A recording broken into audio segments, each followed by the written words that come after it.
નમસ્કાર મિત્રો, સ્વાગત છે તમારું અમારી યુટ્યુબ ચેનલમાં। તો મિત્રો, એસએસસી એટલે કે સ્ટાફ સિલેક્શન કમિશન તરફ કોન્સ્ટેબલ જીડીની પોસ્ટ પર ભરતી જાહેર કરવામાં આવી છે। તો આ ભરતી અંગેની તમામ માહિતી આજના વિડીયોમાં મેળવીશું। પરંતુ મિત્રો, વિડીયોની શરૂઆત કરીએ તે પહેલા વિડીયોને લાઈક અને શેર કરી દેજો। ચેનલમાં નવા હોય તો ચેનલને સબસ્ક્રાઇબ કરી દેજો। તો ચાલો મિત્રો, વિડીયોની શરૂઆત કરીએ।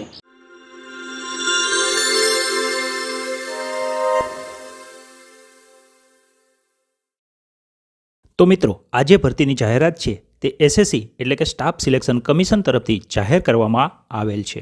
એસએસસી તરફથી કોન્સ્ટેબલ જીડીની પોસ્ટ પર ભરતી જાહેર કરવામાં આવેલ છે। તો મિત્રો, આ જે ભરતી છે તેમાં તમારે અરજી ફોર્મ ભરવું હોય તો એ ઓનલાઈન અરજી ફોર્મ ભરવાનું રહેશે। ઓનલાઈન અરજી ફોર્મ ઓલરેડી શરૂ થઈ ગયેલ છે। અરજી ફોર્મ તારીખ 5 સપ્ટેમ્બર 2024 થી 14 ઓક્ટોબર 2024 સુધીમાં તમારે ઓનલાઈન અરજી કરી દેવાની રહેશે। ઓનલાઈન અરજી એસએસસીની જે ઓફિશિયલ વેબસાઇટ છે ssc.gov.in તેના પર કરવાની રહેશે। મિત્રો, અહીં પરીક્ષા ફી ઓનલાઈન જ ભરવાની રહેશે। 15/10/2024 સુધીમાં તમારે ઓનલાઈન અરજી ફી ભરી દેવાની રહેશે। મિત્રો, અહીં ફોર્મ ભરતી વખતે કોઈપણ પ્રકારની જો ભૂલ થયેલ હોય અને તેમાં તમે કરેક્શન કરવા માંગતા હોય તો 5/11/2024 થી 7/11/2024 સુધીમાં તમે તમારા ફોર્મમાં સુધારો કરી શકશો।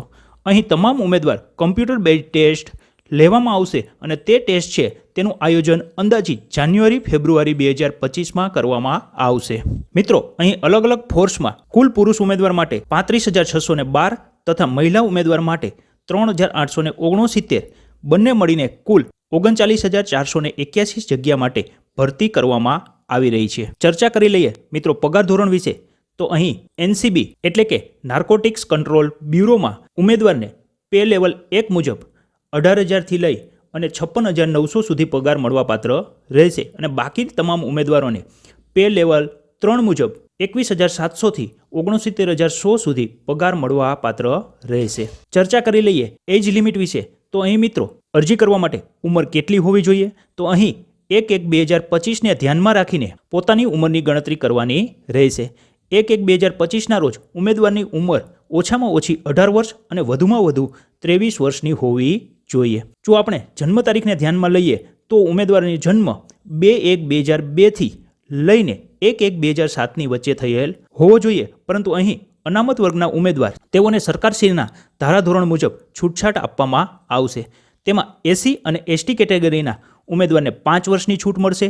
ઓબીસી કેટેગરીના ઉમેદવારને 3 વર્ષની છૂટછાટ આપવામાં આવશે અને માજી સૈનિક છે તેઓને જે સંરક્ષણ સેવા બજાવેલી છે તે ઉપરાંત 3 વર્ષની છૂટછાટ મળવાપાત્ર રહેશે। બાકીના તમામ ઉમેદવારોની જે ઉંમર છે તે 1/1/2025ને ધ્યાનમાં રાખીને 18 થી 23 વર્ષની વચ્ચે હોવી જોઈએ। ચર્ચા કરી લઈએ એજ્યુકેશન ક્વોલિફિકેશન એટલે કે શૈક્ષણિક લાયકાત વિશે।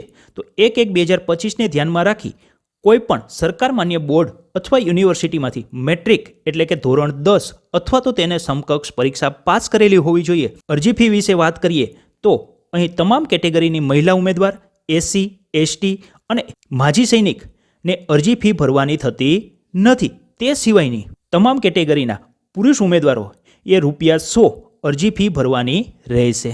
આ અરજી ફી ઓનલાઈન જ ભરવાની રહેશે। તમે UPI, net banking, debit card કે ક્રેડિટ કાર્ડના માધ્યમથી ઓનલાઈન અરજી ફી ભરી શકશો। અરજી ફી તારીખ 15/10/2024 સુધીમાં ભરી દેવાની રહેશે। મિત્રો, એસએસસી દ્વારા કોન્સ્ટેબલ જીડીની ભરતી જાહેર કરી દેવામાં આવેલી છે અને તેના ઓનલાઈન અરજી ફોર્મ પણ શરૂ કરી દેવામાં આવેલ છે। તો આશા રાખું છું કે મિત્રો વિડીયો પસંદ પડ્યો હશે। વિડીયો પસંદ પડ્યો હોય તો વિડીયોને લાઈક અને શેર કરી દેજો। ચેનલમાં નવા હોય તો ચેનલને સબસ્ક્રાઇબ કરી દેજો। ફરી મળીશું એક નવા ટોપિક સાથે। ત્યાં સુધી જય હિન્દ, જય ભારત, વંદે માતરમ।